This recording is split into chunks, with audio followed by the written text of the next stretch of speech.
សូមអ្នកប្រឆាំងបើសិនជាជនជាតិខ្មែរពិតប្រាកដ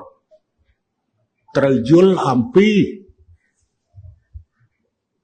សេចក្តីថ្លៃថ្នូររបស់ខ្មែរយល់អំពីផលប្រយោជន៍ខ្មែរប៉ុន្តែភាគច្រើនប្រជាជនកម្ពុជាលើសលប់ដែលទុកចិត្តលើរាជរដ្ឋាភិបាលរាជរដ្ឋាភិបាលមិនធ្វើមិនបានទេ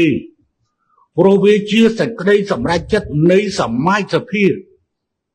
និងព្រឹទ្ធសភាដែលជាអង្គការកំពូលមួយដែលតម្រូវឲ្យរាជរដ្ឋាភិបាលត្រូវធ្វើរឿងនេះប៉ុន្តែគេទាមទារថាសូមឲ្យមានអាការបោះត្រារបស់កលាបញ្ជីស្អីយកមកបង្ហាញ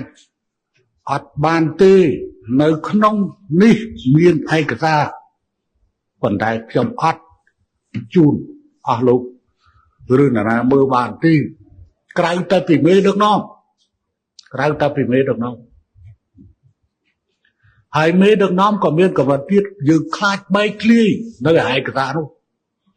ដែលតុលាការថាយើងជាកូនក្មេងហើយអាចនឹងមិនចាត់ការសំណុំរឿងយើងថែមទៀតណារឿងប៉ុណ្ណឹងមិនមែនបានសង្កេតថាអ្វីក៏សិតតែតុលាការទទួលទេយើងត្រូវមានឯកសារមាននីតិវិធីមានស្អីតម្រូវតាមផ្លូវតុលាការសូម្បីតែក្រុមប្រឹក្សាសន្តិសុខអង្គការសហប្រជាជាតិក៏មិនមែនអ្វីសិតតែក្រុមប្រឹក្សាសន្តិសុខអង្គការសហប្រជាជាតិកោះប្រជុំទេបើអញ្ចឹងក្រុមប្រឹក្សាសន្តិសុខគិតតែកោះប្រជុំអារឿងតូចក៏កោះអារឿងធំក៏កោះកម្ពុជាបានទម្លាយទ្វារក្រុមប្រឹក្សាសន្តិសុខអង្គការសហប្រជាជាតិនៅឆ្នាំ2011